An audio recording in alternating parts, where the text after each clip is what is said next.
கவனிங்க. இப்ப நிக்கோதேமோ பார்த்து இயேசு சொல்றாரு, ஒருவன் மறுபடியும்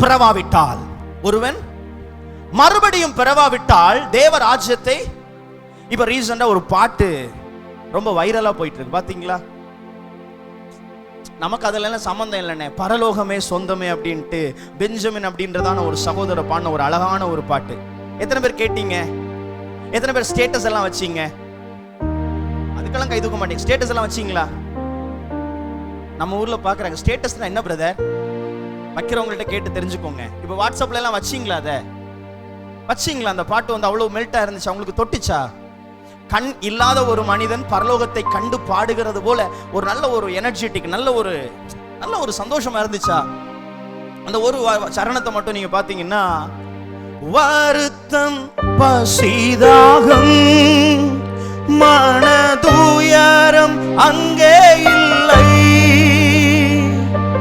விங்கிரீடம் வாஞ்சிப்பே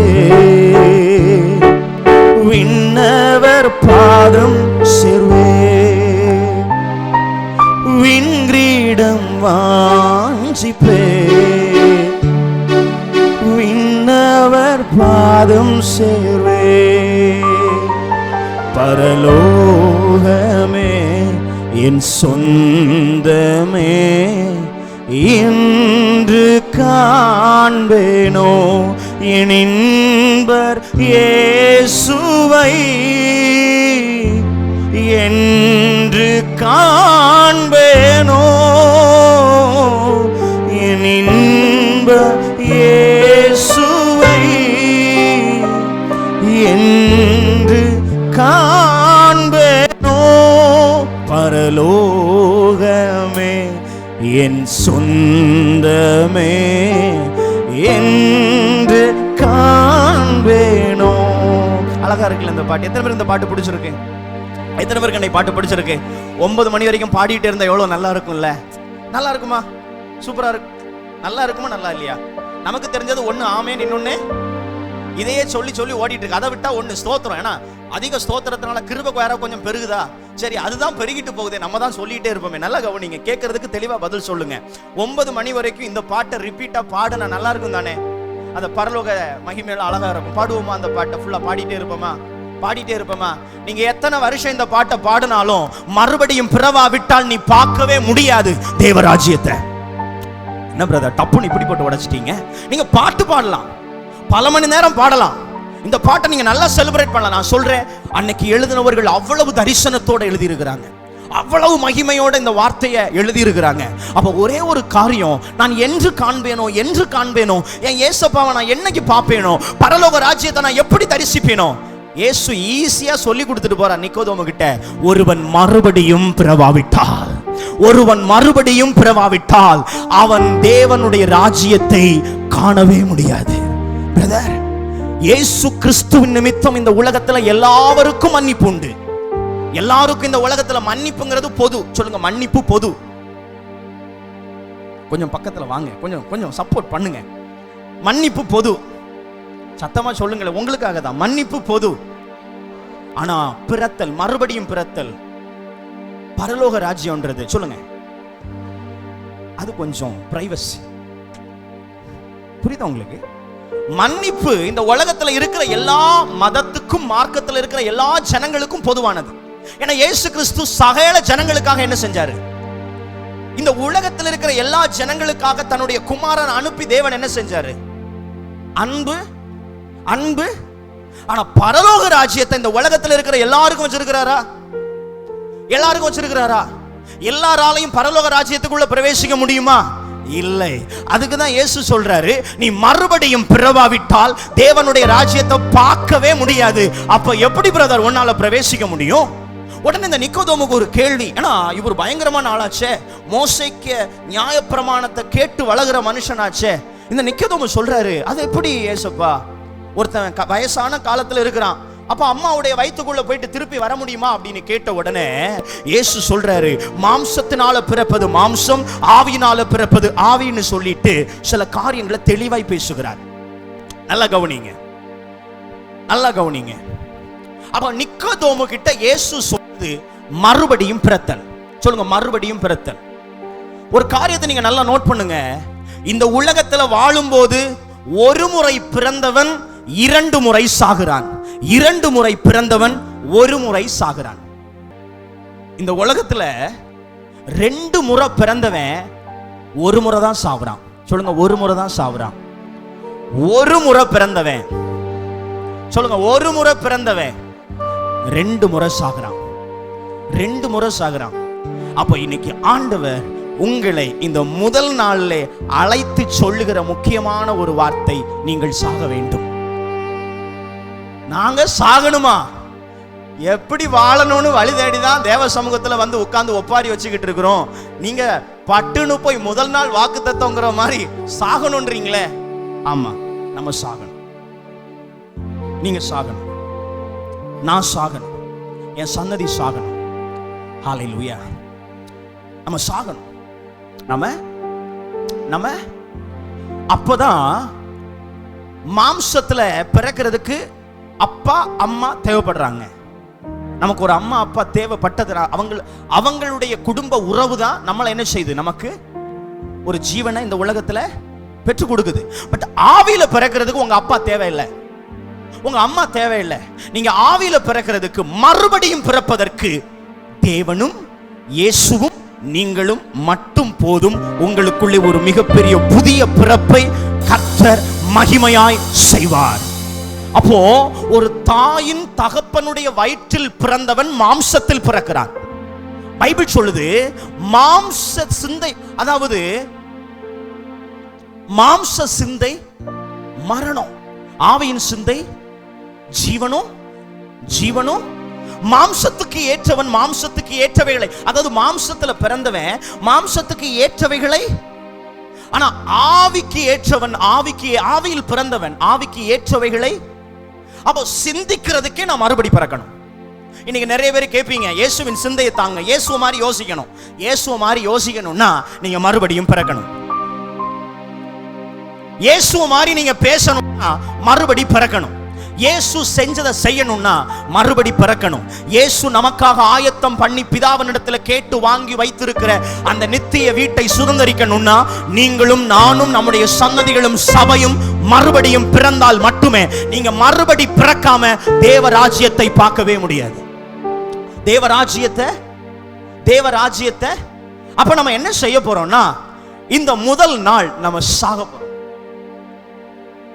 சத்தம் ஒரு அல்லேலூயா சொல்லுங்க, ரெடியா இருக்கிறவங்க.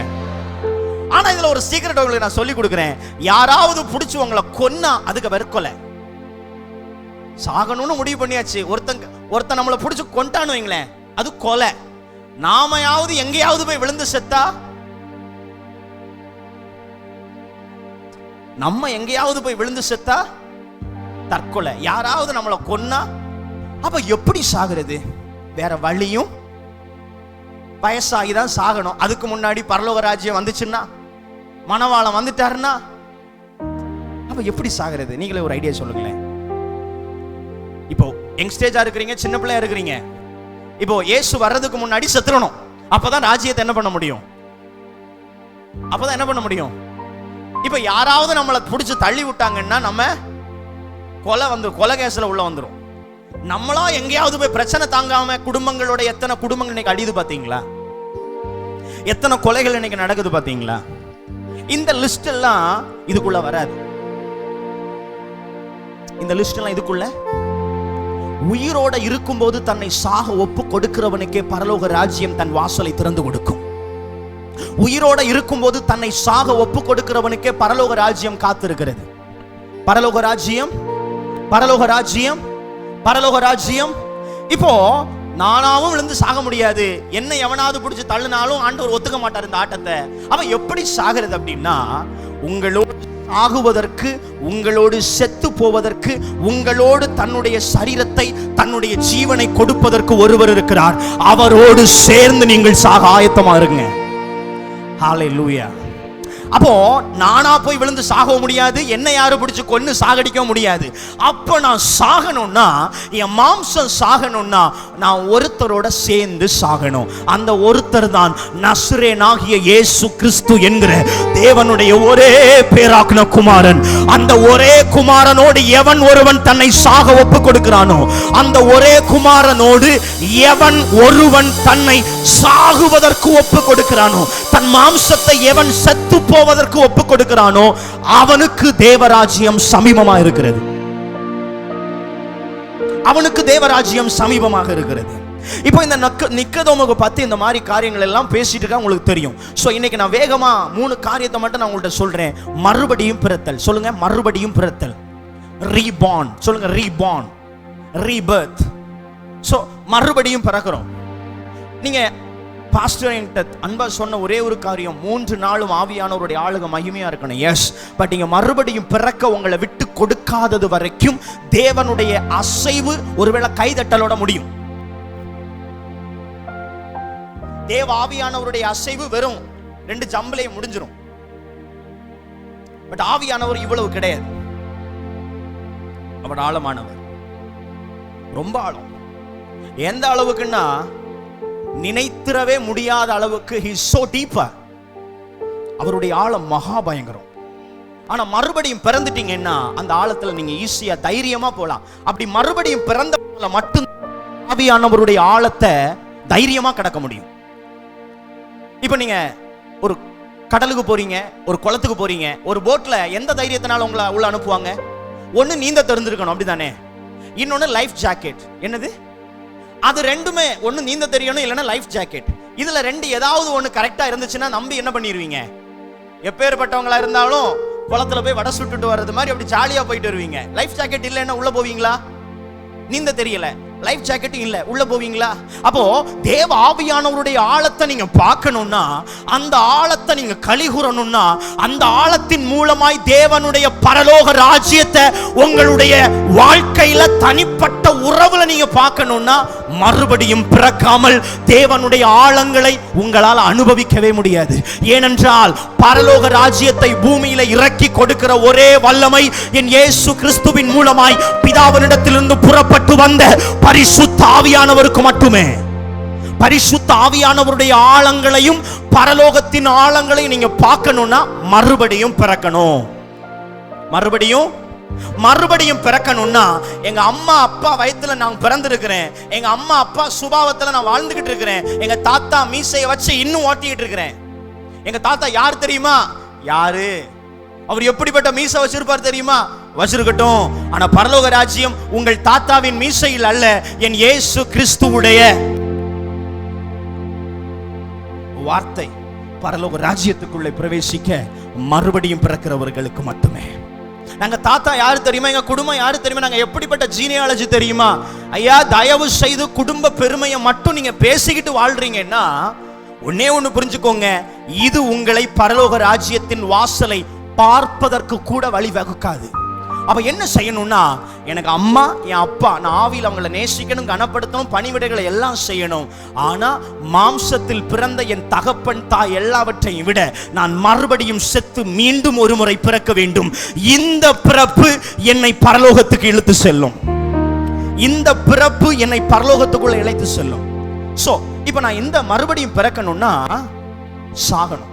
மறுபடியும் பிறக்கணும்னா தனியா சாக முடியாது, கொண்டு விட்டு யாரும் கொலை செய்யவும். அப்ப நான் யாரோடு சேர்ந்து சாகணும்? சத்தமா சொல்லுங்களேன். இயேசுவோடு சேர்ந்து. அப்ப இயேசுவோடு சேர்ந்து சாகணும்னா நான் எப்படி இந்த மாம்சத்தை கொலை செய்யறது? என் மாம்சத்தை, என் ஃப்ளஷை, என் சுயத்தை நான் எப்படி கொல்றது ஈஸியா? மாம்சத்தை கொல்றது ஈஸியா பிரதர்? நான் சில பாட்டி மாட்ட பெரியவங்கள்ட்ட கேட்கிறேன், இது எத்தனாவது வருஷம் குட் ஃப்ரைடே உங்களுக்கு? ஒரு 50, 60, 70 இருக்குமா? எங்க சர்ச்சில் காலையில் வந்துட்டு போனாங்க. 70 வருஷம் எல்லாம் கொண்டாடிட்டு இருக்கிறாங்க. இன்னும் 30 வருஷம் 35 வருஷம் எல்லாம் கொண்டாட ரெடி ஆயிட்டு இருக்கிறாங்க. 70 வருஷம், அப்ப 70 வயசா குட் ஃப்ரைடே கொண்டாடிட்டு இருக்கிறாங்க. அப்போ 70 வருஷம் சரி, 50 வருஷம் அவர்களுடைய சுபாவங்கள், கிரியைகள், இச்சைகள், பெருமைகள், அகங்காரங்கள், வந்தது போனது எல்லாம் சேர்ந்து பிடிச்சு ஏறி ஏறி ஏறி உட்கார்ந்து அவ்வளவு டைட்டா இருக்கு. அது எப்படி ஒரே நாள்ல முறியடிக்கிறது? எப்படி ஒரே நாள்ல கொல்றது? இன்னைக்கு அதை எப்படி கொல்றது? இன்னைக்கு ஒரே நாள் அதை கொல்ல முடியுமா? உங்களுக்கே உங்க மேல நம்பிக்கை இல்லை. அவ்வளவு நம்பிக்கை உங்க மாம்சத்துக்கு மேல. தம்பி நீ பயப்படாதடா, இவர் இல்லை, இவங்க அப்பா வந்தா கூட இன்னைக்கு ஒன்னும் அசையாது. உங்க மாம்சம் அவ்வளவு நம்பிக்கை இருக்கிறீங்க. பட் நான் சொல்றேன், ஒரு மனிதன் தாயின் வயிற்றிலே கற்பம் பிறப்பதற்கு 10 மாசம் தேவைப்படுது. ஆனா மறுபடியும் பிறப்பதற்கு என் தேவன் 10 மாதம் 10 வருஷம் இல்ல. நீங்க விரும்பினா, நீங்க விட்டு கொடுத்தா, நீங்க தேவ சமூகத்தை இன்னைக்கு பிடிச்சுக்கிட்டா, வித்தின் 1 செகண்ட், ஒரு இமை பொழுதில் கர்த்தருடைய ஆவியானவர் உங்களை மறுபடியும் பிறப்புவதற்கு அவர் தம்முடைய கிருபைகளை வெளிப்படுத்துவார். நீங்க மாம்சத்துல பிறக்கிறதுக்கு 10 மாசம் ஆச்சு, ஆனா ஆவியில பிறக்கிறதுக்கு அவ்வளவு நேரம் ஆகாது பிரதர். நீங்க விரும்பினா, நீங்க விட்டு கொடுத்தா, இமை பொழுதுல கர்த்தர் உங்களை மீண்டும் பிறக்க பண்ணுவார். ஒரு நொடி பொழுதுல கர்த்தர் உங்க லைஃபை மாற்றுவார். ஒரு நொடி பொழுதுல உங்க குணத்தை கர்த்தர் மாற்றுவார். ஒரு நொடி பொழுதுல கர்த்தர் சபையை மாற்றுவார். ஏன்னா சபைங்கிறது கூட்டத்தில் அல்ல, மறுரூபத்திலே இருக்கு. இன்னைக்கு சபைகளுடைய, அதாவது சபைகளை நம்ம எப்படி ஃபோக்கஸ் பண்றோம்? பெரிய சபை, சின்ன சபை, வர்ற கூட்டத்தை வச்சு நான் சொல்றேன். உங்கள் சபையை நான் நேசிக்கிறபடினால அதிகமாய் சொல்லுகிறேன். ஒரு சபையின் பெருக்கம், ஒரு சபையின் எழுப்புதல் என்பது அந்த சபை மக்களுடைய மறுரூபம், அந்த சபை மக்களுடைய மாற்றம், அந்த சபை மக்களுடைய தனிப்பட்ட வாழ்க்கையில உள்ள மாற்றங்கள். மறுபடியும் பிறந்தவனுக்குள்ளே மறுரூபம் வளர ஆரம்பிக்கும்.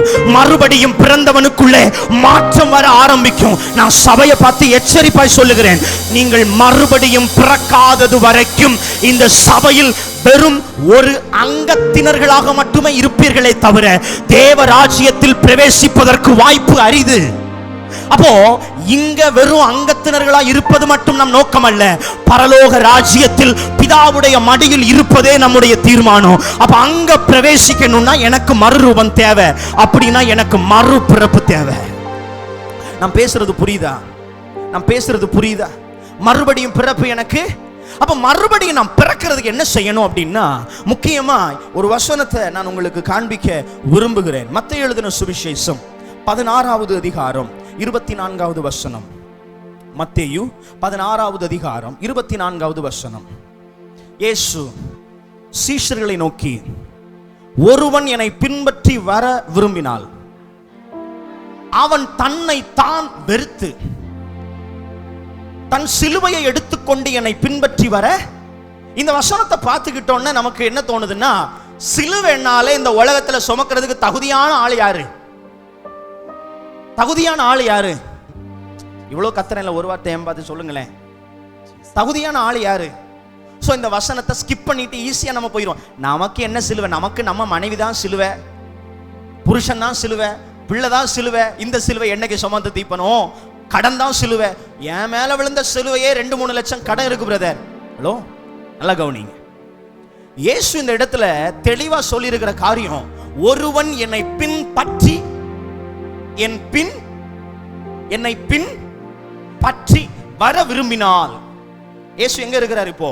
பிதாவுடைய வலது பாரிசத்துல, இந்த உலகத்தை கீழ்ப்படுத்தி. அப்போ அவரை பின் பற்றி வர, அவர் எங்கெல்லாம் போனாரோ அங்கே வருவதற்கு விரும்பினால். இயேசு சொல்றாரு, ஒருவன் என்னை பின்,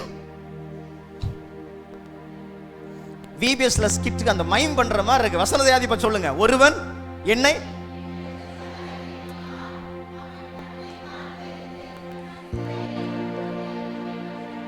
அப்போ இயேசு இப்ப எங்க போயிருக்கிறாரு? மரித்து அடக்கம் பண்ணப்பட்டு பாதாளத்துல இறங்கி 3ஆம் நாள் உயிரோட எழும்பி பிதாவுடைய வலது பாரிசத்துல அவரை பின்பற்றி நான் ராஜ்யத்துக்கு பிரவேசிக்க விரும்பினால் நான் என் இயேசு கிறிஸ்துவோடு கூட சிலுவையை சுமக்கணும். அப்படின்னா இயேசு இதுல என்ன சொல்லி இருக்கிறார் அப்படின்னா, வேற ஒண்ணும் கிடையாது. நீ தனியா சுமந்துக்கோ, நான் கை கொடுத்து பார்த்துட்டு வரேன் அப்படின்னு எல்லாம் அவர் சொல்லல. என்ன சொல்றாருன்னா, இங்கிலீஷ்ல போட்டிருக்க அழகா, share my cross and experience it as your own. உன்னுடைய சொந்த சிலுவையாக நினைத்து இந்த சிலுவையை நீ என்னோடு பங்கிட்டுக்கொள். நமக்கு இன்னைக்கு என்ன தேவை? சிலுவையினால உண்டான ஆசீர்வாதம். ஆண்டவரே மொத்தத்தையும் போடுங்க, தோல்ல எல்லாத்தையும் போடுங்க. 10 பிள்ளைய பெறணும், பெரிய கார் வாங்கணும், எல்லா ஆசீர்வாதத்தை தோல்ல வைங்க. சிலுவையை மட்டும் நீங்க வச்சுக்கோங்க. ஏன்னா அது ரொம்ப ரொம்ப சபைக்கு தெளிவா ஒரு விஷயத்தை சொல்லுறேன். தேவனிடத்திலிருந்து ஆசீர்வாதத்தை விரும்புறீங்கன்னா இயேசு கிறிஸ்து சுமந்த சிலுவையை நீங்க தொட்டு தூக்கி இருக்கணும். இயேசுவின் சிலுவையை தொட்டு தூக்காத ஒருவனால தேவனுடைய கையிலிருந்து புறப்படுகிற ஆசீர்வாதத்தை தொடுவதற்கு நம்ம லாங்குவேஜ்ல சொன்னா தகுதி இல்லை. அப்படியே அந்த ஆசீர்வாதத்தை நீங்க கையில வச்சிருந்தாலும் அது உங்களுக்கு பாரமாகத்தான் இருக்குமே தவிர ராஜ்யத்தின் சந்தோஷமாக அந்த ஆசீர்வாதம் இருக்காது. அப்ப நான் என்ன செய்யணும்னா, என் இயேசு என்ன தனியா சுமக்க சொல்லல, அவர் சுமந்த சிலுவையை கை கொடுக்க சொல்றாரு. ஹலோ, நான் மறுபடியும் பிறக்கணும்னா ஜலமும் ஆவியும் தேவைதானே? பட் இதை பத்தி நான் டீப்பா பேசுறேன், இது ரொம்ப டீப்பா நான் பேசுறேன். பட் அதுக்கு முன்னாடி ஒன்னு நான் இன்னைக்கு கண்டிப்பா பேசி முடிச்சுட்டு அடுத்த கட்டத்துக்கு நம்ம போயிடுவோம். நல்லா கவனிங்க. இப்போ மறுபடியும் பிறக்கிறதுக்கு இயேசு அழைக்கிறாரு. என்ன பின்பற்றி வந்தா நான் போன ராஜ்யத்துக்கும். ஆனா அதுக்கு நீ என்ன செய்யணும்னா, அந்த சிலுவையை நம்ம என்ன நினைச்சிட்டு இருக்கிறோம்னா, இன்னைக்கு இயேசு சுமந்த சிலுவை அவருடையது. பட் நல்லா புரிஞ்சுக்கோங்க, அண்ணன் தம்பி நீங்க 2 பேர் இருக்கிறீங்க, உங்களுக்கு சொத்தை பங்கு பிரிச்சு கொடுத்துட்டாங்க. உங்க தம்பி உங்களுக்கே தெரியாம ஒரு பயிர் வச்சிட்டாரு. என்ன பண்ணுவீங்க? ஓடி போய் அதை சுதந்திரித்துக் கொள்வீங்களா? வாங்கி தோல்ல போட்டுப்பீங்களா?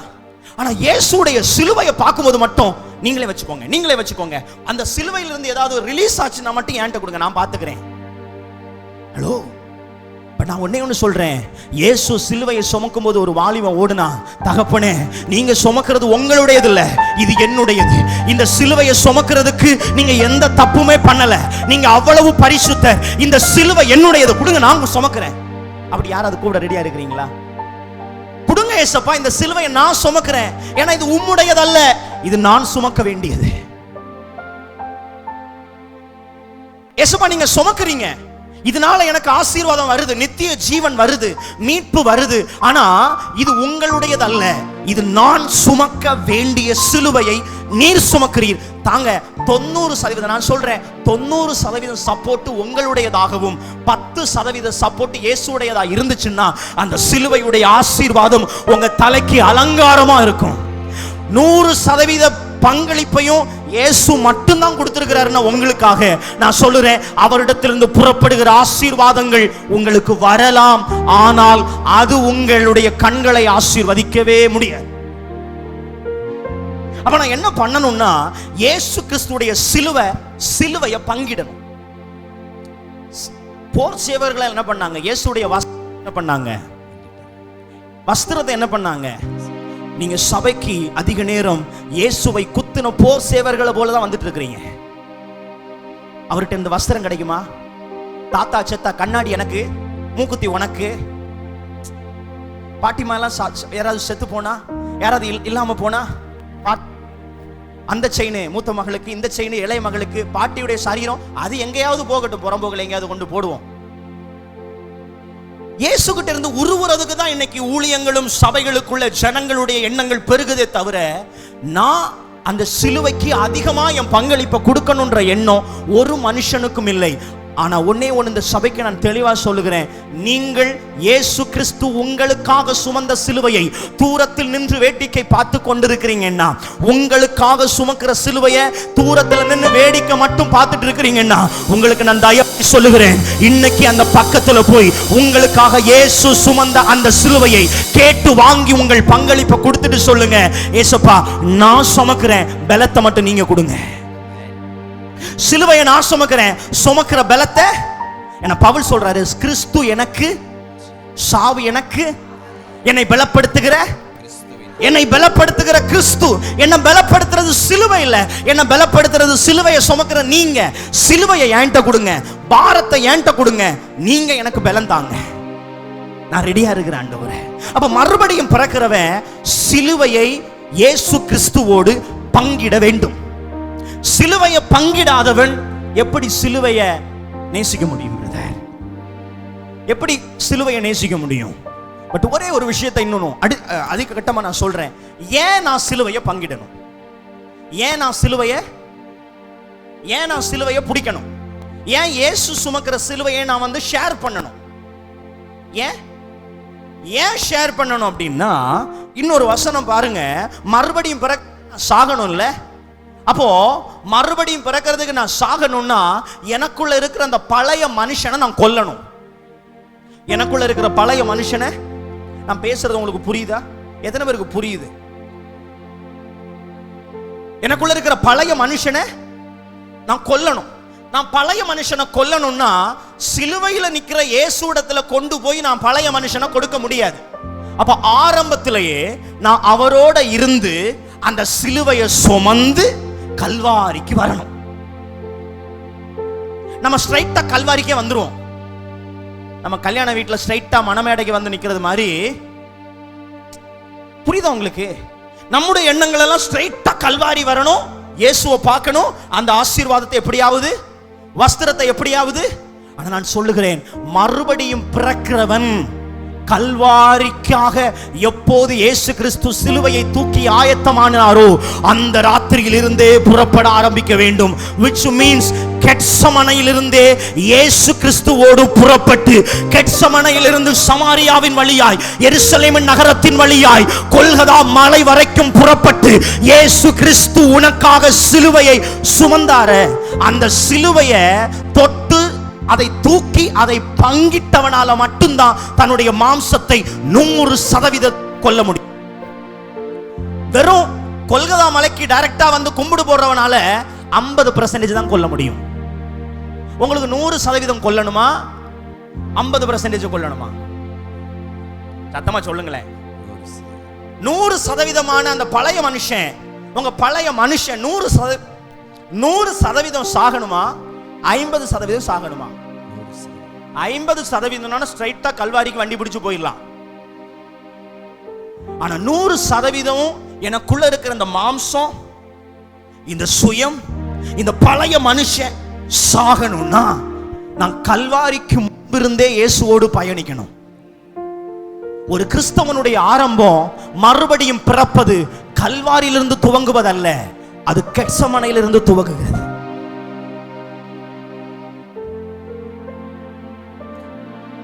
வெறும் கல்வாரியை மட்டும் ஃபோக்கஸ் பண்ணி ஏதாவது கிடைக்குமான்னு பார்க்காதீங்க. கெத்சமனைக்கு போங்க. உங்களுக்காக ஒருவர் அன்னைக்கு ஜெபித்திருக்கிறார். தன்னுடைய இரத்தம் வியர்வை துளிகளாய் வெளியே வர்றது வரைக்கும் கெத்சமனையில உட்கார்ந்து ஜெபி. இப்ப நான் தெளிவா சொல்றேன், ஏன் கெத்சமனையிலிருந்தே நான் அவரோட பங்கிட்டு வரணும்னா, நீங்க சுமந்துட்டு இருக்கிற பிரச்சனை 1 வருஷம் 2 வருஷம் பிரச்சனை இல்ல, தலைமுறையான பிரச்சனை. பழைய காலத்துல மிஷின்ஸ் இருக்கும், பார்த்திருக்கிறீங்களா? அந்த மோட்டார்ஸ் ஏதாவது இருக்கும், பார்த்திருக்கிறீங்களா? இந்த பழைய காலத்துல விவசாயத்துக்கு பயன்படுகிற மோட்டார்ஸ் ஏதாவது இருக்கும், பார்த்திருக்கிறீங்களா? நீங்க ஒரு 5 வருஷம் யூஸ் பண்ணாத மோட்டார், அதுல இருக்கிற நட்டு ஸ்பேனர் எல்லாம் நீங்க ரிமூவ் பண்ணணும். நீங்க ரிமூவ் பண்ண உடனே கையில எழும்பி வருமா? ரிமூவ் பண்ணா உடனே கையில வருமா? ஏன்? எத்தனை வருஷம் ஆச்சு? 5 வருஷம் 10 வருஷம் ஆனதுனால அது ரொம்ப. அப்ப நீங்க சுமக்கிற மாம்சம் உங்களிடத்திலிருந்து வந்ததல்ல, ஆதாமிடத்திலிருந்து ஸ்டார்ட் ஆகி அப்பத்தா தாத்தா முப்பாட்டன் தாத்தா எல்லாரையும் கிராஸ் பண்ணி உங்க மேல வந்து செட்டில் ஆயிருக்கு. மாம்சம், சுயம், சொந்த எண்ணம், சுய எண்ணம். அப்ப இத ஸ்ட்ரைட்டா வந்து கொல்ல முடியுமா அப்படின்னு கேட்டா, ஒரு விஷயத்தை நான் உங்களுக்கு சொல்றேன். இதை எப்படி நான் கொல்றது அப்படின்ற விஷயத்தை நான் உங்களுக்கு சொல்றேன். இப்போ இயேசு கிறிஸ்துவோடு கூட உங்களுடைய மாம்சத்துக்காக அவர் சுமக்கிற சிலுவையை பங்கிட்டு கொண்டு அவரோடு கூட கொல்கதாவுக்கு வரீங்க. வந்து பைபிள் இங்க தெளிவா ஒரு வசனத்தை சொல்லுது, வாசிங்க பார்க்கலாம். ரோமர் 6வது அதிகாரம் 6வது வசனம். நாம் இனி பாவத்துக்கு ஊழியம் செய்யாதபடி பாவ சரீரம் ஒளிந்து போகும் பொருட்டாக நம்முடைய பழைய மனுஷன் அவரோட கூட சிலுவையில் அறையப்பட்டது என்பதை அறிந்திருக்கிறோம். அப்படின்னா உங்க பழைய மனுஷனை தனியா கொண்டு போய் சிலுவையில் அரைஞ்சா அவனுக்கு 30,000 ஆணி தேவை. ஆனா இயேசுவோட சேர்த்து அவனை கொண்டு அரைஞ்சிங்கன்னா அந்த 3 ஆணியே போதும் அவனை க்ளோஸ் பண்றதுக்கு. புரியல? இயேசு இல்லாம நீங்க சிலுவையில ஏறினீங்கன்னா உங்க பழைய மனுஷன் ஆணி அடிச்சுட்டு வீட்டுக்கு வரும்போது வீட்டுக்கு முன்னாடி வந்து நிற்பான். Hello brother, God bless you, ஸ்தோத்திரம், மறுபடியும் வந்திருக்கிறேன், சந்தோஷமா அப்படிம்பா. ஏன்? இயேசு இல்லாம நீங்க சிலுவையில ஏற முடியாது. இயேசு இல்லாம பழைய மனுஷனை ஆணி அடிச்சு கொல்ல, சிலுவையில் அறைய, ஒருவேளை நம்ம தான் எலக்ட்ரிக்கல் கடை போட்டிருக்கோமே, ஆணி கடை போட்டிருக்கோமே, பெரிய அடிக்கலாம் அப்படின்னு சொல்லிட்டு உங்க சொந்த பலத்தினால ஒரு நல்ல சிலுவையை செஞ்சு, ஸ்ட்ராங்கான ஒரு சிலுவையை செஞ்சு உங்க பழைய மனுஷனை சிலுவையில ஏத்தி உங்க உள்ளார்ந்த அந்த பழைய மனுஷனை சிலுவையில கொண்டு போய் ஆணி அடிச்சீங்கன்னா அடிச்சு அடிச்சு அடிச்சு அடிச்சு 30,000 ஆணி அடிச்சாலும் அவன் திரும்பி உங்க வீட்டுக்கு வருவான். உன்னுடைய பழைய மனுஷன் உன்னோடு அவன் திரும்பி வருவான். ஆனா ஆவியானவர் சபைக்கு சொல்லுகிற ஒரு முக்கியமான காரியம், இயேசு கிறிஸ்துவோடு எவனுடைய பழைய மனுஷன் சிலுவையில் ஆணி அடிக்கப்படுகிறானோ அவனுக்கு திரும்பி வருகிற ஒரு எண்ணமே இல்லை. ஏனென்றால் இயேசுவோடு அடித்து கொல்லப்படுகிற எந்த பழைய சுபாவமும் மீண்டும் பிறப்பதில்லை. இயேசுவோடு கூட சிலுவையில் அடிக்கப்படக்கூடிய எந்த மாம்சமும் எந்த பழைய மனுஷனுக்கும் மீண்டும் பிறப்பு இல்லை. சிலுவையே அவனுடைய கல்லறை.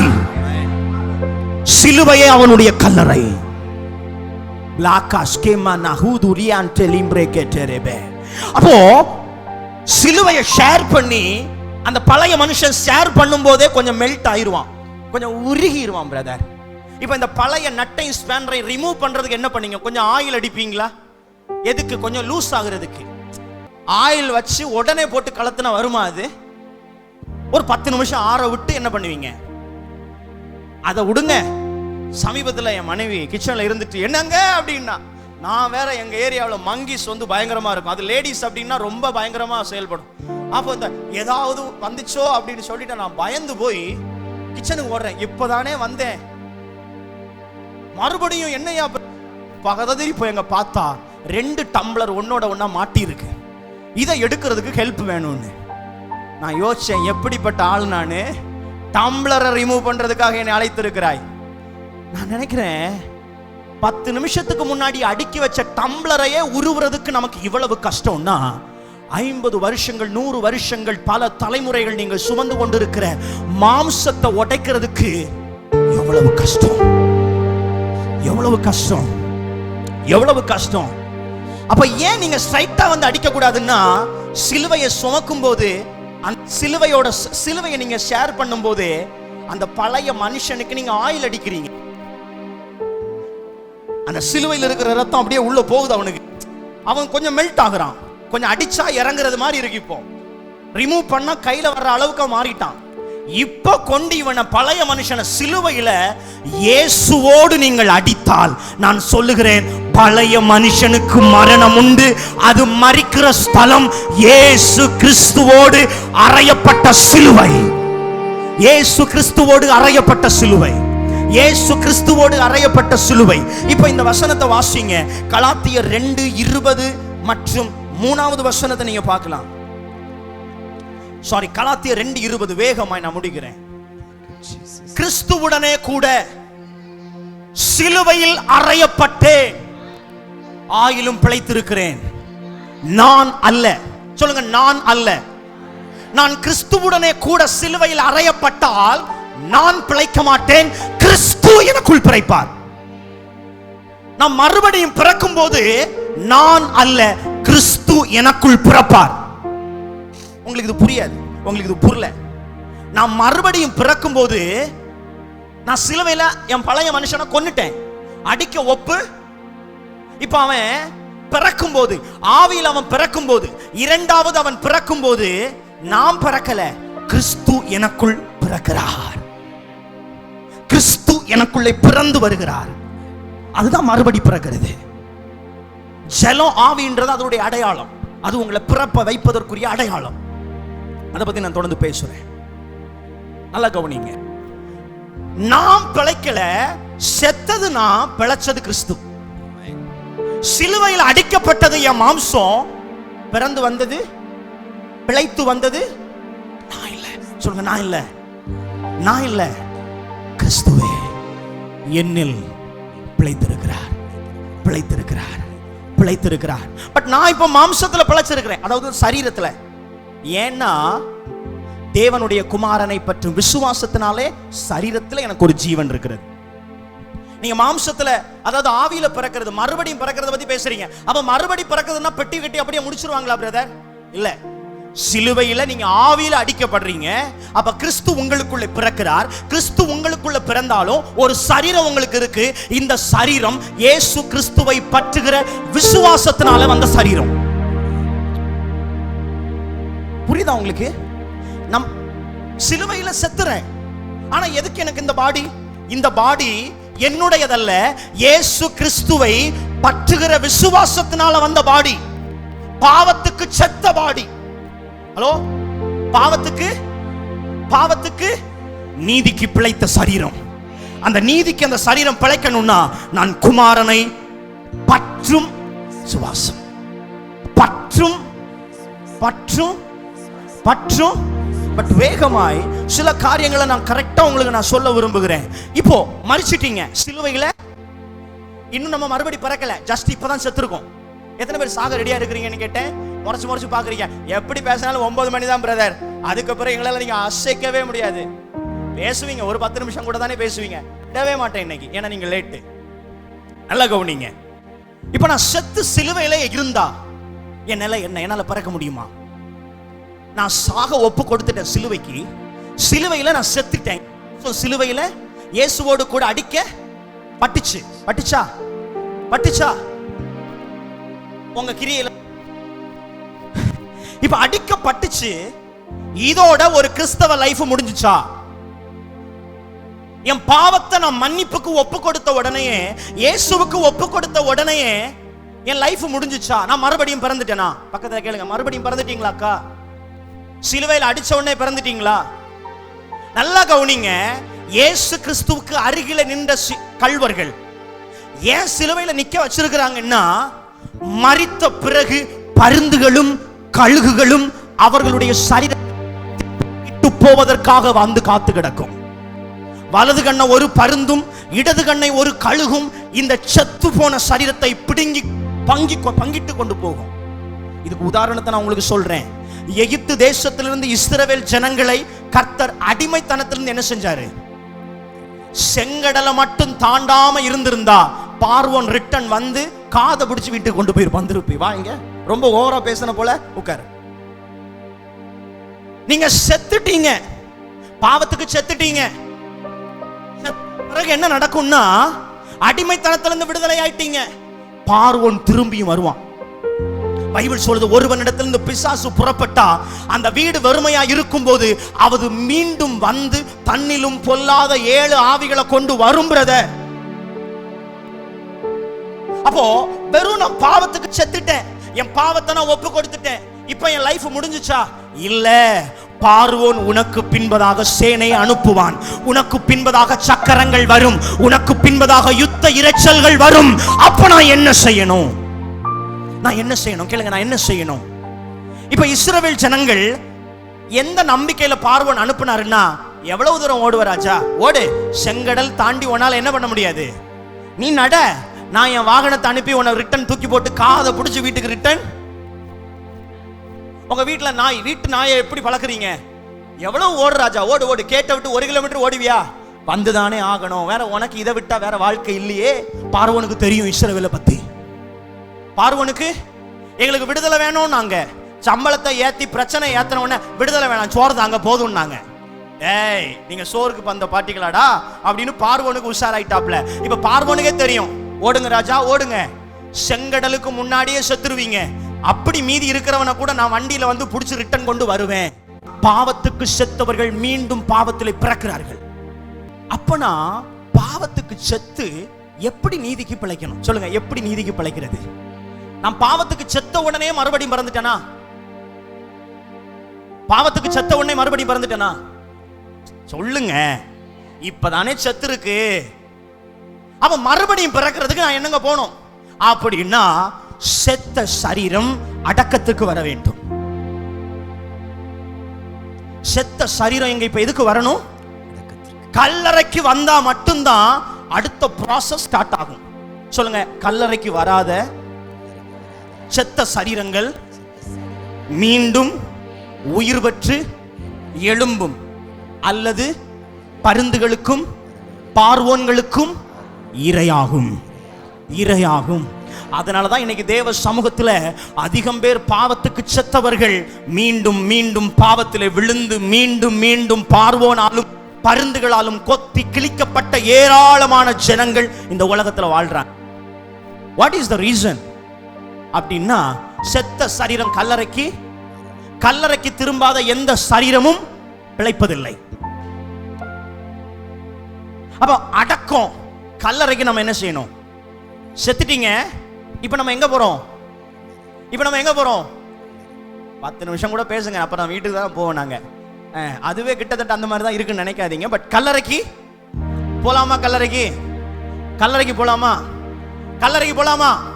சத்தத்தை உயர்த்தி ஒரு அல்லேலூயா சொல்லுங்க பார்க்கலாம். சத்தத்தை உயர்த்தி ஒரு அல்லேலூயா சொல்லுங்க பார்க்கலாம். அண்ணே, வார்த்தை எல்லாம் வேணானே, ஜஸ்ட் இந்த பவர். ஏதாவது நான் சொல்றேன், வார்த்தையை விட பயங்கரமான பவர் எனக்கு தெரிஞ்சு ஒண்ணுமே கிடையாது.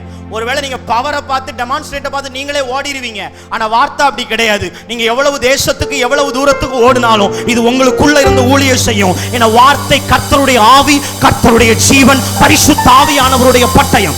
இது உங்கள் கணுக்களை சரிபடுத்தும், உங்க இருதயத்தை சரிபடுத்தும், உங்க ஜெனரேஷன்ஸை கிளியர் பண்ணும். அதனாலதான் அதிகமா நான் வார்த்தையில விடுதலை ஆகாம உங்க சரீரத்துல வெறும் பிரசன்ஸை மட்டும் நீங்க வாவ் glory to God அப்படின்னு சொல்லிட்டு போனீங்கன்னா நாளைக்கு விழுந்துருவீங்க. மீண்டும் வார்த்தை தான் சரியா போய் சரியா விட்டோம். ஆமென். சரி, இப்ப நம்ம கல்லறை தோட்டத்துக்கு போவோம். இது கல்லறை அப்படின்னா என்ன அப்படின்னா வேற ஒண்ணும் கிடையாது. பாருங்க, பைபிள்ல இப்ப நீங்க வாசிக்க போறீங்க கொலோசியர் 2வது அதிகாரம் 12வது வசனம். நான் வேகமா முடிக்கிறேன். கொலோசியர் 2:12. ஞானஸ்தானத்தினாலே அவரோட கூட அடக்கம் பண்ணப்பட்டவர்களாகவும் அதிலே அவரை மரித்தோரிலிருந்து எழுப்பின தேவனுடைய செயலின் மேல் உள்ள விசுவாசத்தினாலே அவரோட கூட எழுந்தவர்களாகவும் இருக்கிறீர்கள். நல்லா கவனிங்க. சிலுவை ஞானஸ்தானத்தோடு இணைக்கப்பட்டிருக்கிறது. சிலுவை என்பது மரணத்தோடு முடிந்து போவதல்ல, அடக்கத்திற்கும் இணைக்கப்பட்டதுதான் சிலுவை. ஆமென் சொல்லுங்களேன். நான் ஞானஸ்தானத்தை பத்தி பேசல, சிலுவையை பத்தி பேசிட்டு இருக்கிறேன். ராஜ்யத்துக்கு பிரவேசிப்பதற்கான தகுதியை பத்தி பேசிட்டு இருக்கிறேன். மரித்தவன் அதே இடத்துல தொங்கிக் கொண்டிருந்தால் மீண்டும் பருந்தும் கழுகு வந்து தூக்கிட்டு போகும். கல்லறைக்குள்ளே அடைக்கப்பட்ட சரீரம் மட்டும் மீண்டும் உயிர் பெற்று பிழைத்து எழும்பி வரும். அப்போ அந்த கல்லறையுடைய பெயர் தான் ஞானஸ்தானம். அந்த அடக்க ஆராதனை, அந்த அடக்கத்துடைய நிலைமைதான் ஞானஸ்தானம். ஞானஸ்தானம்ன்றது என்ன? ஜலத்துல, சொல்லுங்க, ஜலத்துல மூழ்கிறது. இன்னைக்கு ஜலத்தை நம்ம எப்படி மூழ்கிறோம்? சும்மா போய் டெய்லி தான், இன்னைக்கு சும்மா போய் சுத்திட்டு வர்றது மாதிரி சும்மா போய் இறங்கி ஏறிட்டு போயிட்டே இருப்போம். அதுல ஜலத்துக்கு உயிர் உண்டு. ஜலத்துக்கு அந்த ஜலத்தை யார் பயன்படுத்துறா அப்படின்றது ரொம்ப முக்கியம். ஒரு தகப்பன் தன் பிள்ளையை கூட்டிட்டு வந்து சொல்றான், என் பிள்ளைக்கு பிசாசு பிடிக்குதியா, இந்த பிசாசு என்ன செய்யுதுன்னு அடிக்கடி தண்ணியிலையும் தள்ளுது. ஆனா இன்னொரு இடத்துல ஜலம் இருக்கு, 8 பேரை மட்டும் பாதுகாத்துட்டு மொத்த பேரையும் க்ளோஸ் பண்ணி விட்டுச்சு நோவாவுடைய காலத்துல. இன்னொரு ஜலம் இருக்கு, இஸ்ரவேலரை பார்வோன் என்ன மனநிலையோடு அனுப்புறாரு, செங்கடலை விட்டு நீ போனாதானே, நீ பாவத்துக்கு செத்த, அடக்கம் பண்ண நீ ஒப்பு கொடுக்க மாட்டியே, ஞானஸ்தானத்துக்கு ஒப்பு கொடுக்க மாட்டியே, இயேசு கிறிஸ்து உனக்குள்ள வந்தார், உன் பாவத்தை மன்னிச்சார் அப்படின்ற விசுவாசத்தின் மூலமாய் அவருக்குள்ளே மூழ்குவதற்கு நீ விட்டு கொடுக்க மாட்டியே. நீ செய் ராஜா, நல்லா அழு, ஆராதனை சர்ச்சுக்கு போ, பிசாசுக்கு உங்களை பத்தி நல்லா தெரியும், நீ ஜெபிப்ப எல்லாம் பண்ணுவ, அடக்கத்துக்கு போகும்போது உயிர் பெற்று திருப்பி வீட்டுக்கு வரும். நான் பேசுறது புரியுதா? அவன் என்ன தைரியத்துல உங்களை ஃப்ரீயா விட்டுருக்கான்னு நினைக்கிறீங்க? அவனுக்கு உங்களை பத்தி நல்லா தெரியும். இங்க நல்லா ஜெபிப்பீங்க, அழுவீங்க, பாவத்துக்கு ஒப்பு கொடுப்பீங்க. அடக்கத்துக்கு வராததுனால திருப்பியும் செத்து போன பாம்பு மீண்டும் உயிர் பெற்று வந்தது மாதிரி வீட்டுல போய் டான்ஸ் ஆடும். இது பிசாசுக்கு நல்லா தெரியும். ஆனா இன்னைக்கு அந்த பிசாசு நான் வெறும் மரித்தவனாக அல்ல, இயேசு கிறிஸ்துவோடு கூட அடக்கம் பண்ணப்பட்டவனாக இந்த இடத்திலிருந்து ஏன்னா மறுபடியும் பிறக்கிறதுன்றது மரித்தல், மரித்தலுக்கு பிறகு. நீங்க பாதி பேர் சொல்லுங்க, நான் கல்லறைக்குள்ள போயிட்டேன், நீங்க தான் வெளியே நிக்கிறீங்க, உள்ள வாங்க. நீங்க நாங்க எல்லாம் கல்லறைக்குள்ள போயிட்டோம், நீங்க தான் வெளியே நின்று பேசிட்டு இருக்கீங்க, உள்ள வந்து பேசுங்கண்ணே அப்படின்னு நிறைய பேர் உள்ள உட்காந்து கூப்பிடுறது மாதிரி எனக்கு ஃபீல் ஆகுது. சரி, கல்லறை. இப்போ கல்லறை, இந்த அடக்கம் அப்படின்றத நீங்க பாத்தீங்கன்னா பைபிள் சொல்லுது, ஞானஸ்தானத்தினாலே சிலுவையை தூக்கும் போதும் இயேசுவோடு கூட, சிலுவையில் அறையும் போதும் இயேசுவோடு கூட, அடக்கம் பண்ணப்படும் போதும் தனியாக அல்ல, இயேசுவோடு கூட நீங்களும் நானும் என் பழைய மனுஷனை அடக்கத்திற்கு ஒப்பு கொடுக்க வேண்டும். எது அடக்கம்? ஞானஸ்தானம். ஞானஸ்தானம் என்ன தெரியுமா பிரதர்? பழைய மனிதனின் கல்லறை, புதிய மனிதனின் கருவறை. பழைய மனிதன் செத்து போகிறது சிலுவை, அடக்கம் பண்ணப்படுகிற இடம், மூழ்கடிக்கப்படுகிற இடம் ஜலம். ஹலோ, ஜலத்தை பத்தி ஒரு சீக்கிரட்டை நான் உங்களுக்கு சொல்லி கொடுக்கட்டுமா? சீக்கிரட்டை சொல்லி கொடுக்கட்டுமா? இந்த செங்கடல் சாட்சி கொடுத்துச்சு. என்ன சாட்சி? இஸ்ரவேல் ஜனங்கள் கூட கர்த்தர் செஞ்ச நன்மையை மறந்து போனாங்க. ஆனா இந்த செங்கடல் சொல்லுச்சு, பிரதர், ஒரு காலத்துல 430 வருஷம் அடிமைப்பட்ட இஸ்ரவேல் ஜனங்களை என் வழியாகத்தான் நான் கடந்து போவதற்கு அனுமதித்தேன் என்று சொல்லி இஸ்ரவேல் ஜனத்திற்கு தேவன் செய்த நன்மையை ஜலம் சாட்சி கொடுத்தது. எப்படி ஜலம் சாட்சி கொடுக்குமா? அப்ப ஞானஸ்தானம்ன்றது சாட்சியா? ஞானஸ்தானம் சாட்சியா? பார்த்தா நம்புவீங்களா? 1 யோவான் 5வது அதிகாரம் 6வது 7வது வசனத்தை வாசிங்க பார்க்கலாம். 1 யோவான் முடிக்கிறேன். 1 யோவான் இயேசு கிறிஸ்துவாகிய 5வது அதிகாரம் 6வது வசனம் வாசிங்க. இயேசு கிறிஸ்துவாகிய இவரே ஜலத்தினாலும் இரத்தத்தினாலும் வந்தவர், ஜலத்தினாலே மாத்திரமல்ல ஜலத்தினாலும் இரத்தத்தினாலும் வந்தவர், ஆவியானவர் சத்தியமாகையால் ஆவியானவரை சாட்சி கொடுக்கிறார். இயேசுவை குறித்து சாட்சி கொடுக்கிறது யாரு தெரியுமா? ஆவியானவர். சொல்லுங்க, இயேசுவை சாட்சி கொடுக்கிறது யாரு? 1 கொரிந்தியர் 12 சொல்லப்பட்டிருக்கு, ஆவியானவர் இல்லாம இயேசுவே கர்த்தர் என்பதை ஒருவனால பேச முடியாது. அவன் கிறிஸ்டியனா இருக்கலாம், பட் இயேசுவை நேசிப்பதற்கு உதவி செய்வது, இயேசுவுடைய அன்பின் ஆழத்தை வெளிப்படுத்துவது ஆவியானவர். இயேசுவுடைய மரணத்தை சாட்சி கொடுத்தது ஆவியானவர். இயேசுவுடைய பிறப்பை சாட்சி கொடுத்தது ஆவியானவர். இயேசுவை உங்களுக்கும் எனக்கும் சாட்சியாய் கொடுத்தது ஆவியானவர். அவ்வளவுதானா? இல்ல இல்ல, அடுத்த வசனத்தை பார்த்தீங்கன்னா உங்களுக்கு தெரியும். பரலோகத்திலே சாட்சியிடுகிறவர்கள் மூவர். சொல்லுங்க, மூவர். சொல்லுங்க, பரலோகத்தில் சாட்சி இடுகிறவர்கள். அங்க அந்த இடுகிறவர்கள் அப்படின்னு சொல்லும்போது அங்க நபர்கள், ஜீவன் உள்ளவர்களை பத்தி பேசப்படுது. பாத்தீங்களா? நபர்கள் யாருன்னா பிதா, வார்த்தையாகிய இயேசு, இவங்க 3 பேரும் ஒன்றா இருக்கிறார்கள். சொல்லுங்க, இயேசு சொல்றாரு, ஒன்றான மெய் தேவனாகிய உம்மை அறிவதே நித்திய ஜீவன். மறுபடியும் பிறந்தவனாலே மட்டும்தான் பிதா, குமாரன், பரிசுத்த ஆவியினாலே, ஜலத்தினாலே மறுபடியும் பிறக்க முடியும். அப்ப ஜலம்ன்றது எதுக்கு பிரதர் அப்படின்னு கேட்டீங்கன்னா, வெயிட் பண்ணுங்க, அடுத்த வசனத்தை பார்த்தீங்கன்னா இது பரலோகத்துல விட்னஸ் பண்றது, பூமியில சாட்சி கொடுக்கிறது 3. அது மூவர், இது 3, இது சப்ஜெக்ட், இது ஆப்ஜெக்ட். இந்த ஆப்ஜெக்ட் என்ன அப்படின்னு கேட்டா, ஒன்னு ஆவி. சொல்லுங்க, ஆவி. சொல்லுங்க, சத்தமா சொல்லுங்க, ஆவி, ஜலம், ரத்தம். சந்தோஷமா சொல்லுங்க, ஆவி, ஜலம், ரத்தம். ஆவி, ஜலம், ரத்தம். ரத்தம், ஆவி, ஜலம்.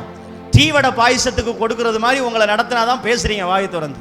இப்போ பூமியில சாட்சி கொடுக்கிறது யாரெல்லாம்? ஆவியும் ஜலமும். இதை நோட் பண்ணிக்கோங்க. வானத்துல சாட்சி கொடுக்கிறது 3, பிதா, குமாரன், பரிசுத்த ஆவி. அவங்க 3 பேரும் ஒண்ணா இருக்கிறாங்க. பட் இந்த பூமியில உங்களையும் என்னையும் குறித்து சாட்சியிடுகிறது இந்த ஆவி, ஜலம், ரத்தம். இயேசுவை சாட்சி கொடுக்கிறது ஆவியானவர், உங்களையும் என்னையும் சாட்சி கொடுக்கிறது ஆவி, ஜலம். சொல்லுங்க, உங்களை சாட்சி கொடுக்கிறது யார்? ஆவி, ஜலம். இப்ப பாருங்க, ரத்தம் உங்களுக்காக எனக்காக சாட்சி கொடுத்து ஆயிற்று. இயேசு கிறிஸ்து தன்னுடைய இரத்தத்தை முழுவதும் நமக்காக சிந்தினார்.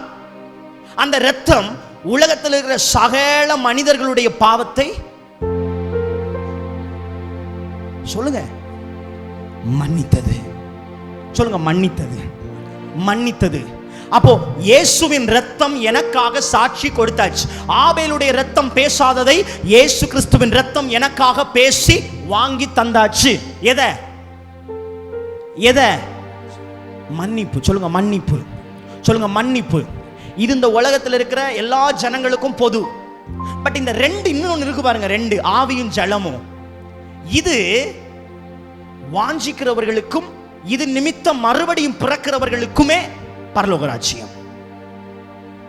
நீங்க இப்போ பரலோக ராஜ்யத்துக்கு உள்ள போவீங்க ஜாலியா, மன்னிப்பை பெற்றுக்கிட்டீங்க. மன்னிப்பை பெற்றுக்கிட்டீங்களா ரத்தத்தின் மூலமா? இப்போ இந்த நல்ல மன்னிப்பு இருக்குன்னு சொல்லிட்டு நீங்க ராஜ்யத்தை பார்த்தோன்னா போவீங்க. ஆண்டவர் சொல்லுவார், லிஸ்ட் எடுப்பார். ரத்தம் என்னப்பா? இயேசு சொல்லுவார், ஆமா டாடி, இவனுக்காக நான் ரத்தத்தை சிந்திட்டேன். Okay, you are selected. ஜலம், அண்ணே என் பக்கத்துல வந்தது கிடையாதுண்ணே இவன். அப்படியா? வெயிட் பண்ணுப்பா, ஆவியிட்ட கேட்போம். ஆவி சொல்லும், ஜலத்துக்கே தன்னை ஒப்பு கொடுக்காதவன் எப்படிப்பா ஆவியானவருக்கும் ஆவியானவருடைய கிரியைகளும் ஒப்பு கொடுப்பான்? You are rejected. வீட்டுக்கு போ தம்பி, உனக்கு மன்னிப்பு கிடைச்சாச்சு. இவ்வளவுதான் உன் தகுதியை தவிர பரலோக ராஜ்யத்துக்கு போகணும்னா ஆவியிலையும் பிறக்கணும், ஜலத்திலையும் பிறக்கணும். இயேசு கிறிஸ்துடைய ரத்தத்தினால நீ மன்னிக்கப்பட்டால் மட்டுமே பரலோக ராஜ்யத்துக்குள்ளே உன்னால பிரவேசிக்க முடியும். ஹalleluya, ஹalleluya. அப்போ நிறைய பேர் இன்னைக்கு ஞானஸ்தானத்துல வந்து நிக்கிற ஒரு பிரச்சனை என்ன தெரியுமா? நாங்க செத்தாச்சுனே, ஒப்பு கொடுத்தாச்சுனே, தனியா உட்கார்ந்து ஜெபிச்சு ஒப்பு கொடுத்தாச்சுனே. அதனாலதான் திருப்பி சொல்றேன், செத்து சிலுவையில நின்னா பருந்து உன்னை தூக்கிட்டு போயிரும்.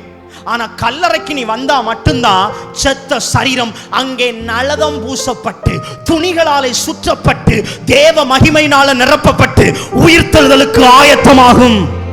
உயிர்த்தெழுதலுக்கு ஆயத்தமாகும். ஆமென் சொல்லுங்களேன், ஆமென் சொல்லுங்களேன், சத்தமா சொல்லுங்க பார்க்கலாம். அப்போ கல்லறைக்குள்ளே வராத, அடக்கத்துக்குள்ளே வராத, ஞானஸ்தானத்திற்குள்ளே வராத எந்த பாவியும் இயேசு கிறிஸ்துவை இன்னும் விசுவாசிக்கவில்லை. ஏன்னா ஞானஸ்தானம் என்பது இயேசு என்னை மன்னித்தார், என் பாவத்தை சுமந்தார், அதை சிலுவையிலே அறைந்தார் அப்படின்றத விசுவாசித்து ஜலத்தை விசுவாசத்தின் அடையாளமாக நம்பி புறப்படுவது ஞானஸ்தானம். இன்னைக்கு ஞானஸ்தானம்ன்றது கல்யாணத்துக்காக மட்டும்தான் யூஸ் ஆகுது சர்ச்சஸ்ல. என்கிட்ட கேட்டிருக்காங்க, அண்ணே பையனுக்கு தகுதி வேணும், அப்போ பேப்டிசம் இல்லை. நான் சொன்னேன், எனக்கு இதை பற்றி தெரியாது, ஆனால் கல்யாணத்துக்காக மட்டும் தான் தரமாட்டேன் ஞானஸ்தானத்தை. ஏன் முறைச்சு பார்க்குறீங்க? கல்யாணம் ஆகணும்னா பிரதர் அன்னைக்கு கல்யாணம் ஆகும் பிரதர், அடுத்த நாள் நீ பரலோக வாழ்க்கையை குடும்பத்தில் வாழணும்னா கல்யாணத்தை ஃபோக்கஸ் பண்ணி உங்க பிள்ளைகளுக்கு ஞானஸ்தானத்தை மோட்டிவேட் பண்ணாதீங்க. ஞானஸ்தானம் ஒரு மனிதனுக்கு மிக முக்கியம். பாவத்துக்கு செத்தவனுக்கு அடக்கம் பண்ணப்படுதல் மிக முக்கியம். ஆனால் ஏதோ ஒரு இந்த உலகத்தின் தேவைக்காக, ஒரு சர்ச்சில் ஜாயின் பண்றதுக்காக, கல்யாணம் பண்றதுக்காக, ஏதோ ஒரு சர்டிபிகேட்டை வாங்குறதுக்காக, 18 வயசாச்சுன்ற ஒரே காரணத்துக்காக, பிறந்த ஒரே ஒரு காரணத்துக்காக பிள்ளைய தூக்கிட்டு வந்து நிக்காதீங்க தேவ சமூகத்தில். ஏன்னா அது விசுவாசத்தினால பிறக்கிறது ஞானஸ்தானம். என்ன விசுவாசம்? இயேசு எனக்காக வந்தார், மரித்தார், நான் செய்த சகல பாவங்களையும், என் தலைமுறையில் உள்ள சகல பாவங்களும் இயேசுவோடு கூட சிலுவையில் அடிக்கப்பட்டாயிற்று, இதை நான் விசுவாசிக்கிறேன் என்பதை நான் அடையாளப்படுத்துவது ஜலத்துக்குள்ளே பிரவேசிக்கிறது. முழுசா செத்தவன் தான் ஜலத்துக்குள்ள வர முடியும். முழுசா செத்தவனால தான் அடக்கத்துக்குள்ள. பாதி உயிர் இருந்துச்சுன்னு அடக்கம் பண்ணுவாங்களா? சொல்லுங்க, அடக்கம் பண்ணுவாங்களா? அடக்கம் பண்ணாலும் கல்லறைய 2-3 மாத்திடுவீங்க உடைச்சு. நான் ஒரு சபையில் இந்த வருஷத்துல 31ஆம் தேதி நான் மீட்டிங் போயிருக்கிறேன். ஒரு ட்ரெடிஷனல் சர்ச், அவங்க முறைப்படி கொடுத்துட்டு இருக்கிறாங்க. பட் அவங்களுடைய எண்ணங்கள், ஒரு பையன் வர, அவனுக்கு தான் பேப்டிசம், அவங்க முறைப்படி கொடுத்துட்டாப்ல. நானும் நினைக்கிறேன் ஸ்ட்ரைட்டா போறான், போய் எங்கேயாவது உட்காந்து அழுது ஜபிக்க போறான் போல அப்படின்ட்டு. நம்பவே மாட்டீங்க, அந்த சைடா வந்தா பாஸ்ட் பேப்டிசத்தை 1ஆம் தேதி காலையில கொடுக்குறாரு. நேர் வழியா பிடிச்சி நடந்தவன் வீட்டுக்கே போயிட்டான். ஏய் மகனே, இதுக்கு பேர் பேப்டிசம் இல்லை, அது சடங்காச்சாரம். ஞானஸ்தானம்ன்றது சடங்காச்சாரம் இல்லை, அது கல்லறை, பாவிகளின் கல்லறை, பாவத்தின் கல்லறை. பாவம் செய்து சிலுவையிலே செத்து போனவனை அடக்கம் பண்ணுகிற ஸ்தலம். இப்போ நீங்க பேப்டிஸ்ட் எடுக்கிறீங்க, நீங்க நினைக்கலாம் நாளைக்கு ஞானஸ்தானம், இன்னைக்கு முட்டி போட்டு ஜெபிச்சா எல்லாம் சொல்லுங்க. உண்மையை சொல்றேன், இதோட முடிக்கிறேன், அடுத்த சப்ஜெக்ட் போகல, இதை சொல்லி நான் முடிக்கிறேன், தொடங்குனதுனால முடிச்சிடுறேன். நாளைக்கு ஞானஸ்தானம், இன்னைக்கு அடுத்த 1 மணி நேரத்துல ஞானஸ்தானம். இப்ப பிள்ளைக்கு வந்து கையெல்லாம் நடுங்கும். ஏண்டா? ஞானஸ்தானத்தை இல்ல, தண்ணியில் இறங்க பயமா இருக்கு. விளையாட்டு பொருள் மாதிரி நினைக்கிறோம். பட் அது நல்லா புரிஞ்சுக்கணும், அது நான் அடக்கம் பண்ணுகிற ஸ்தலம். ஞானஸ்தானம்ன்றது தண்ணிக்குள்ள போய் ஒப்பு கொடுக்கிற ஸ்தலம் அல்ல, தண்ணிக்குள்ள போய் சாகுற ஸ்தலம் அல்ல. ஏன்னா இது சாதாரணப்பட்ட ஆள் இல்ல, உள்ள இருக்கிறது 50 வருஷம் பூச்சாண்டி. இவனை சிலுவையில இயேசுவோட கொல்லாம இவனுக்கு வெளியே இவனை கொல்றதுக்கு வாய்ப்பே இல்லை. அப்படி அவன் செத்த பிறகு அவனை கொண்டு நீங்க எங்க வரணும்னா அடக்கத்துக்குள்ள வரணும். எங்க வரணும் சொல்லுங்க? எங்க வரணும்? கல்லறைக்குள்ள வரணும். எங்க வரணும்? பேப்டிசம், ஜலத்துக்குள்ள வரணும். ஜலத்துக்குள்ள வந்து மனம் திரும்புறதுக்கு டைமே இருக்காது, மூச்சு திணறல் தான் அதிகமாக உண்டாகும். அப்படி மனம் திரும்புதல் ஜலத்துக்குள்ள வந்த பிறகு சோதர ஆண்டவர் என்ன மன்னிச்சிருங்க மன்னிச்சிருங்கன்னு சொன்னா வாயெல்லாம் திறக்கும், தண்ணி எல்லாம் உள்ள போய் காலி ஆயிரும். நான் ரியாலிட்டியை பேசிட்டு இருக்கேன், நான் பிராக்டிக்கலா பேசுறேன். அப்ப நான் ஜலத்துக்குள்ள எப்படி வரணும் பிரதர்? நான் ஒன்னே ஒன்று சொல்றேன், இந்த 40 நாளுங்கிறது டான்ஸ் ஆடுறதுக்குள்ள காரியம் இல்லை. பழைய மனுஷனை கொஞ்சம் கொஞ்சமாய் தோலுரித்து தோலுரித்து தோலுரித்து தோலுரித்து தோலுரித்து புனித வெள்ளிக்கிழமையாகிய இன்று சிலுவையிலே அடிக்க ஒப்பு கொடுக்கப்பட வேண்டிய ஒரு பிரதான நாள் இந்த புனித வெள்ளி.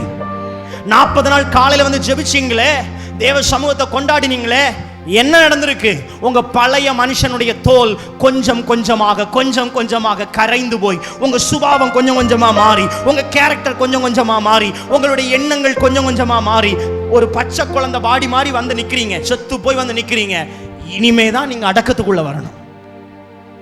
அப்ப இன்னைக்கு என்ன நாள் அப்படின்னு கேட்டா, இது இயேசு சிலுவையிலே அறையப்பட்ட நாள் என்பதை தாண்டி நீ அறையப்பட்ட நாள். இதுதான் உங்க போக்கஸா இருக்கணும். ஏன்னா சிலுவையை இயேசுக்கு ஒதுக்கி வச்சுட்டு அவருக்காக உட்கார்ந்து அழுதுட்டு இருக்கிறீங்க. பட் தம்பி கொஞ்சம் திரும்பி பார், இது உனக்கான நாள், இது நீ அறையப்பட வேண்டிய நாள். அதனால அவருக்கு ஒரே தரம் தான் பலி, நமக்கு தினம் தினம் பலி. ஒவ்வொரு நாளும் நீ அறையப்படணும் கிறிஸ்துவோடு கூட. ஆமென் சொல்லுங்களேன், ஆமென் சொல்லுங்களேன். ஹல்லேலூயா, ஹல்லேலூயா. அடக்கம் பண்ணப்பட்டா சும்மா அனாதை போன மாதிரி போட்டுருவாங்களாண்ணே? இல்ல, நான் சொல்றேன், ஜலத்துக்குள்ளே இயேசு கிறிஸ்துவோடு பிரவேசித்த ஒருவன் கூட இதுவரையிலும் மரணத்திற்கே நடந்ததில்லை. ஜீவனை கர்த்தர் அவனுக்கு ஜலத்தின் மூலமாய் கொடுத்திருக்கிறார். நான் உங்களுக்கு சொல்லுகிறேன், ஜலத்தினாலே மறுபடியும் பிறந்தவனுக்கு பரலோக ராஜ்யத்தின் வாசல் திறந்திருக்கிறது. திறக்கப்பட்ட வாசலை அவன் கண்கள் காண்கிறது. ஆமென், ஹல்லேலூயா. இப்ப இந்த பேப்டிசம்ன்றது என்னை நாற்றம் எடுக்கிற ஸ்தலமானே இல்லை. நான் சொல்றேன், உங்க வீட்டில் இருக்கிறவங்க உன்னுடைய விசுவாசத்தை அடையாளப்படுத்துவார்கள். அவன் பேப்டிசம் எடுத்திருக்கிறான், அவன் இயேசு கிறிஸ்துவுக்குள்ளாக ஞானஸ்தானம் எடுத்திருக்கிறான், அவன் ஜலத்துக்குள்ள மூழ்கல, இயேசுக்குள்ள மூழ்கி இருக்கிறான். ஆமென் சொல்லுங்களேன். ஜலத்துக்குள்ள தான் நம்ம டெய்லி மூழ்கிறோமே. குளத்துல போய் மூழ்கிறோமா இல்லையா? தண்ணியை ஷவர் அடிச்சு மூழ்கிறோமா இல்லையா? ஆனா இந்த பேப்டிசம்ன்றது டெய்லி குளிக்கிற தண்ணிமா நினைக்காதீங்க. அது ஜீசஸ், அது கிறிஸ்துவுக்குள்ளே ஜலத்தை அடையாளமாக வைத்து போய் அந்த பழைய வாழ்க்கையை நீங்க களைந்து போட்டு இருக்கிற மீதி கரையை உரிந்து போட்டு அங்கே அடக்கம் பண்ணப்பட்டு அங்கே நலதம் பூசப்பட்டு அங்கே சுத்திகரிக்கப்பட்டு உயிர்த்தெழுதலுக்காக நீங்க வெளியே வரும்போது செத்தவனா வெளியே வரமாட்டீங்க. ஜலத்தை விட்டு வெளியே வரும்போது உயிர்ப்பிக்கப்பட்ட மகனாக வெளியே வருவீர்கள், மறுபடியும் பிறந்தவனாக வெளியே வருவீர்கள், மறுபிறப்பில் நீங்கள் வருவீர்கள். ஆமென் சொல்லுங்களேன். இந்த ஒரே ஒரு வசனத்தை உங்களுக்கு நான் காண்பித்து நான் முடிக்க விரும்புகிறேன். எபேசியர் 2வது அதிகாரம் 5, 6, 7வது வசனம், ரோமர் 6வது அதிகாரம் 4, 5வது வசனம் வாசிங்க. ரோமர் 6, 4, 5. அங்க என்ன போட்டிருக்குன்னா, ரோமர் 6வது அதிகாரம் 4, 5வது வசனம் அங்க என்ன போட்டிருக்குன்னா, பிதாவின் மகிமையினாலே கிறிஸ்து மரித்தோரிலிருந்து எழுப்பப்பட்டது போல அடக்கத்துக்குள்ளே கொண்டு போகப்பட்டு அங்கிருந்து அவர் எழுப்பப்பட்டது போல நாமும் புதிதான ஜீவன் உள்ளவர்களாக பழைய மனுஷனை உரிந்து போட்டவர்களாக மறுபடியும் பிறந்தவர்களாக நடந்து கொள்ளும்படிக்கு அவருடைய மரணத்திற்குள்ளாகும் ஞானஸ்தானத்தினாலே கிறிஸ்துவுடனே கூட அடக்கம் பண்ணப்பட்டோம். இயேசுவோடு கூட நீங்கள் அடக்கம் பண்ணப்பட்டீர்கள் என்றால் பைபிள்ல தெளிவா சொல்லுது, இயேசு கிறிஸ்துவுடைய உயிர்த்தெழுதலின் சாயலிலும் நீங்கள் பங்காளிகளாக இருப்பீர்கள். சிலுவையை பிடித்தவன், சிலுவையிலே தன்னை பங்கிட்டவன், இயேசு கிறிஸ்துவோடு கூட சிலுவையிலே தன் பாவத்தை அறைந்தவன், இயேசு கிறிஸ்துவோடு கூட அடக்கம் பண்ணப்பட்டவன். நான் சொல்கிறேன், அவர் உயிர்த்தெழுந்த வல்லமையினாலே புறப்பட்டு வரும்போது இவன் புது சிருஷ்டியாக, புதிய மனிதனாக, மறுபடியும் பிறந்தவனாக வெளியே வருகிறான். அதுதான் பிரதர் மறுபிறப்பு, மறுபடியும் பிறத்தல். ஜலங்கிறது சாதாரண விஷயம் இல்லை. ஆவியை பத்தி நாளையிலிருந்து பேசுவோம். பட் ஜலத்துக்கு கொண்டு போறதே ஆவியானவர் தான். அப்படி எழுப்பி நிக்கலாமா? Thank you Holi spirit. ஒருவேளை இது எந்த அளவுக்கு உங்களுக்கு புரிஞ்சிருக்கும்னு எனக்கு தெரியல. பட் ஒரே ஒரு விஷயத்தை நீங்க தெளிவா புரிஞ்சுக்கோங்க. இயேசு கிறிஸ்துவோடு கூட நீங்க சிலுவையை சுமந்தா, இயேசு கிறிஸ்துவோடு உங்க பழைய மனுஷனை அடிக்க ஒப்பு கொடுங்க.